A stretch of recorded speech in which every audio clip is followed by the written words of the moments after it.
Thank you for the opportunity to present to the Commission today. I'm very grateful for it. I'd like to give a presentation, if I can show a few slides.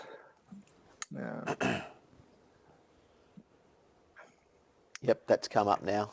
Have that? Okay. So the topic that I'd like to focus on today is around drinking water and around the fact that this particular proposal is in a drinking water catchment and what that means to Sydney and the Illawarra as drinking water customers. So you will already be well aware that Water New South Wales have made comments on this proposal as it's being developed. They've raised a number of concerns already around the project design, surface water loss, stream fracturing, water quality, and also a couple of issues around potential future infrastructure. I'm going to focus mostly on water quality, although I'll just reiterate, I guess, that there are quantity issues that many of your speakers already have raised around potential loss of water from Sydney drinking water supply, potentially through catastrophic impacts if we were to see a dam wall failure, but more likely or inevitably through induced leakage of water from storages, potentially just from impacts within the catchment themselves that affect runoff to the reservoir as well, which can impact the amount of water that's available. Water New South Wales was also concerned about how mining in this area might impact their ability to be able to construct future water storage infrastructure. So, of course, that would also have water availability impacts for customers such as Sydney Water. And they include things such as a potential Lower Cordeaux Dam project in the future and a deepening, a deep water access into Avon Dam. But what I want to focus on are the drinking water quality issues. And again, I don't think I need to go through the basic details because you've heard it many, many times now, I'm certain. When you have underground mining, longwall coal mining going on in an area, we know from lots and lots of experience within the Sydney drinking water catchment that leads to subsidence at the surface, that leads to cracking of bedrock and of the sandstone rocks that provide a seal effectively under our waterways, that it opens up new surfaces. And when you have new surfaces exposed to oxygen, you have new chemistry, new chemical reactions going on, and chemicals become soluble in water that weren't otherwise available to become soluble in water in more weathered, exposed rock. So we do see concentrations of iron and manganese increased, aluminium, sodium, potentially others such as calcium, barium, chloride. Carbonates themselves can produce bicarbonate, which are a water quality concern of their own under certain circumstances, but they also mobilize other chemicals. They form complexes, chemical complexes with other chemicals, making them more soluble. So we have a number of different reactions going on that is leading to circumstances like this. I took these photos in 2014 when Water New South Wales took a group of us through the catchment and down the Waratah rivulet, which is part of the catchment for Warrenora Dam, just a little bit further north than where we are and above the Metropolitan coal mine. These are some of the things that we saw, some of the damage that is visible where you have water. This pothole here is natural, but it should be sealed. It should be full of water. There are escape routes underneath this rock now that the water just continuously flows through. It wasn't a wet day. It wasn't after an extensive period of wet weather that we were visiting, but there are many water losses just like this, and we see significant cracks that run across the bed, in this case of the Waratah rivulet, one of the inflows into the reservoir. And this is the product after water has travelled down into some of those cracks and re-emerged. It's full of different inorganic chemicals, iron and manganese in particular, but it also becomes an environment that maintains the growth of various bacterial species as well. So there's lots of chemistry and biology going on in this particular picture. Other areas we saw pools that had been permanently filled with water, even right through the millennium drought. This particular pool had been filled, and our guide from Water New South Wales verified that he'd never seen it emptied before until this particular damage had occurred in this particular catchment. And so this is long-term permanent damage to this catchment where we have a dried out what was a pool. There have been remediation efforts, and the remediation efforts are commendable. Some cases with concrete that's been used to try and crack up, fill up some of the cracks in rocks. In other cases, this polyurethane product, which is essentially no cracks that you can get from hardware stores, etc. And this is all polyurethane down here. This is this synthetic product that you can see that's been squeezed out of a particular crack that there have been efforts to remediate in this particular part of the catchment. And the other thing that you observe when you go on a trip like this is that there are bubbles, and these are bubbles of methane that are being released from below and travelling up and continuously bubbling out through the water. I took this photo in 2014 in exactly the same place that this newspaper article from 2011 was about, where they were talking about methane bubbling up through one of the rivers, and this is it, the Waratah rivulet, the same place. And there's a quote from the mining company Peabody down here in 2011 that says it will probably take 3 to 4 months to stop. The spokeswoman for Peabody, Jennifer Morgan, said, look, this is a completely natural occurrence in the vicinity of coal mines. So I guess if you accept that coal mines are natural, then this is a natural occurrence and we should expect it to occur. But I think that the really important point here is they don't have a clue. You know, they're saying that this is going to go away in a couple of months. I took the photo 3 years later. I've heard anecdotal evidence that it's still bubbling now, and almost a decade later. So we really can't pretend that we understand these systems and we understand how they're going to respond in the future. So now on to Dendrobium mine. This was a news article ABC Illawarra published in 2015, where they had found that there had been damage that had gone beyond what the planning had predicted and what had been approved or expected. Anticipated might be the right word. The important part is down here. In response to the report, South 32 has released a statement saying that the mine's impacts are within the approved conditions and the company will continue to meet all consent conditions. Environmental scientist Dr. Anne Young said the problem lies with licensing conditions that are too lenient, so they've been allowed damage to legally occur. And that's effectively what's happening. If we're not putting in place if we're not assuming that the worst is going to happen and we assume that adaptive management is going to be effective in managing these problems, then we can expect to see a repeat of this news story in a couple of years' time, talking about the latest mining expansion. I think history has to tell us something, and we have to learn from history. One point that I really want to speak to, though, is this one, that I've been involved in workshops and seminars where we've looked at these issues in the past, and it's been put to audiences, and I've seen it in the media as well, that it doesn't really matter in terms of drinking water. It doesn't really matter what's going on in the water catchment. It's not a public health risk to consumers because we can fix it at the water treatment plant. And it's true, we have great well-operated water treatment plants in Sydney. We use processes like coagulation, flocculation, filtration. We can manage water quality. We can blend poor water with good water. As you were just talking about, we can leave water in reservoirs to be diluted, and a lot of the contaminants will accumulate in the sediments. I just want to talk a little bit about why that attitude is really wrong and really out of step with the way that we manage drinking water in Australia. So the big document that oversees management of water quality in Australia is the Australian Drinking Water Guidelines.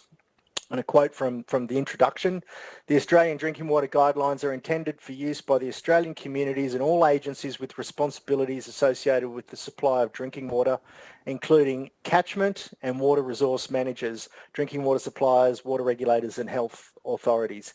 And when you open up the document, this point becomes very clear quite quickly. It talks about how we've restructured the water industry in Australia over recent decades, and now the organisations, the Sydney Waters that are retailing drinking water and treating drinking water, are somewhat separated in many cases from those that are managing the catchments.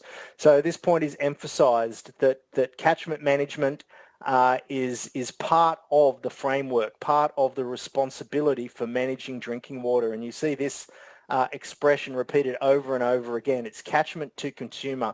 It's supposed to be a multiple barrier risk management process. We don't leave one barrier at the treatment plant to protect the community from poor drinking water quality. We manage it at multiple barriers from the catchment all the way to the consumer. The Australian Drinking Water Guidelines are part of the operational conditions for our water utilities. So they're written into the operating licence for Sydney Water in this case. Sydney Water must maintain a management system that is consistent with the Australian Drinking Water Guidelines. The following clause is just saying unless New South Wales Health comes up with something better, but in most cases that's exactly what it is. It's you will follow the Australian Drinking Water Guidelines.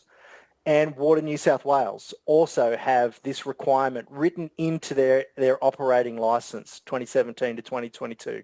With respect to the declared catchment areas, Water New South Wales must maintain a water quality management system that's consistent with the Australian Drinking Water Guidelines or something better that New South Wales Health comes up with.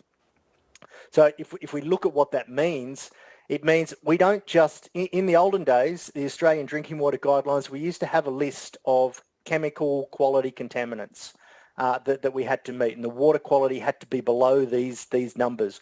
We moved on from that with a big revision of the Australian Drinking Water Guidelines in the 2004 edition, where it's all about this framework for managing drinking water quality. And it's about understanding your system, maintaining the barriers to water quality and preventing pollution at the source, as opposed to just worrying about the final water quality at the customer tap. So when you open up the Drinking Water Guidelines, Chapter 2 describes the framework for the management of drinking water quality. The very first point in Chapter 2 says a preventative strategy from catchment to consumer. We're preventing contamination rather than dealing with that contamination at the end, because if you do that, you leave yourself open to things going wrong. Treatment plants break down and you have a water quality incident. If you're managing it all the way along the line, then you have a much more reliable system for producing safe drinking water. That's just like having a series of redundancies. Yeah, except I don't call them redundancies, because redundancies implies that some of them are unnecessary. Sure. You know, they are key components of the system. Who's responsible for implementing the guidelines and where can we do it? It talks here about catchment management and source water protection. It refers to the roles of relevant agencies such as planning authorities. It says that effective catchment management and source water protection include the following elements: ensuring that planning regulations include the protection of water resources from potentially polluting activities and are enforced. So we're already at the point of we should be referring to and applying the Australian Drinking Water Guidelines at this planning stage. It says in surface water catchments, preventative measures, the barriers that we can use could include things like exclusions or limitations of uses, use of planning and environmental regulations to regulate potentially water polluting developments, and it specifically refers to mining as an example of such developments. I did sit through and watch Lauren Sims' excellent presentation, and I know that you're already very familiar with the requirements of the state environmental planning policy for the Sydney Drinking Water Catchment 2011, and specifically with item 10 down here, development consent cannot be granted unless neutral or beneficial effect on water quality. So the need for the Norby test.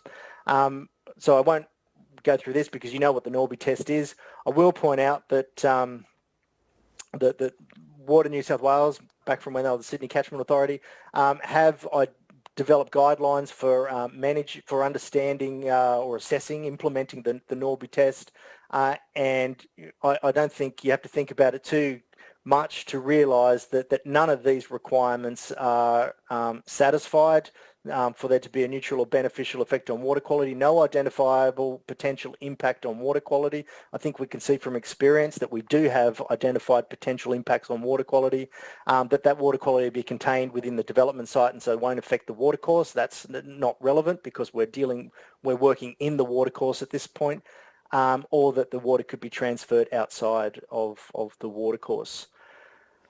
Water New South Wales has done their assessment on whether or not the Norby test is satisfied. Their conclusion is that it has not been adequately demonstrated that the project can achieve neutral or beneficial effect on water quality. And I'd just like to make this one last point that they've highlighted here. They've said that they're particularly concerned about fracturing of streams that occurs downstream of reservoirs. So all those pictures that I showed you of the Waratah rivulet, that's all upstream of Woronora Dam. The water flows down into Woronora, the sediment, some of the chemicals end up in the sediment, it gets diluted. In this case, we're talking about here are the reservoirs, Cordeaux and Avon, here are the dam walls, and then there are the rivers, the Avon River, the Cordeaux River, which then run down to become part of Sydney's drinking water supply via the Pheasant's Nest Weir. The potential cracking in these areas is what they're concerned about after the reservoir. So you're losing all of that dilution benefit. So I'll leave you with this slide and challenge anybody to maintain a straight face while suggesting that this is evidence of a neutral or beneficial effect on water quality. Thanks for your presentation, Stuart. Just going back to that point you were making about having barriers in place in accordance with the Australian Drinking Water Guidelines, do you want to comment at all about the cost effectiveness of that approach rather than leaving it all to downstream, treatment? It's perhaps a riskier approach, but is it a more cost-effective approach? I think that's a catchment-to-catchment, system-to-system question. I think that, water treatment is expensive, and if we had to upgrade our water treatment plants because we had to deal with high concentrations of inorganic materials in particular, are difficult to treat from water, iron, manganese, sodium, there are very few treatment processes that are effective for removing inorganic salts. And if we ended up having to use high-pressure membranes like reverse osmosis to reduce the salinity of water, that would be catastrophic. That would have a massive energy footprint and a massive cost impact to drinking water treatment and therefore to drinking water customers in Sydney. Thank you. John? Professor Khan, part of the application and also in the department's assessment report refers to sealing of the mine post-development, post-mining. And one of the implications that's stated is that you'll get repressurisation of the groundwater and therefore potentially an upflow of water back up into the surface. What's the implication in your view in regard to water quality? So Water New South Wales also raised that point in the document that I just quoted from, and they identified that as something that they are concerned about, that you would get intermingling between when the pressure returns to the groundwater system, then you will get intermingling between the surface water and the groundwater around the water catchment areas. And all of these same chemical contaminant concerns will then be transferred from groundwater to surface water to drinking water. Thank you. Raw drinking water. Other questions, John? That's Richard. Professor, the site visit slides you showed us with the visit you did to Water New South Wales, where there was some examples of concreting and polyfiller being used in cracks. I take it that's not a realistic means of preventing dewatering of wetland or swamps caused from the cracks from longwall mining. Yeah, beyond my expertise, I'm afraid. But what I can say is that I was able to observe on that particular expedition that it had not been effective to eliminate impacts to water quality in that area. But I couldn't. Had it been abandoned as an approach? I don't know. Right. I don't know the answer to that. And just one thing from the slides you showed us, it wasn't clear to me. Mayor Quimby from The Simpsons, is he objecting to this proposal or is he in favour? I think he's making excuses for it. He's suggesting that it doesn't matter if we damage the catchment because we can fix it later on. And that's the key point that I'd like to make, that's not the way we think about and we manage drinking water in Australia. Thanks. Thanks again, Stuart, for your presentation.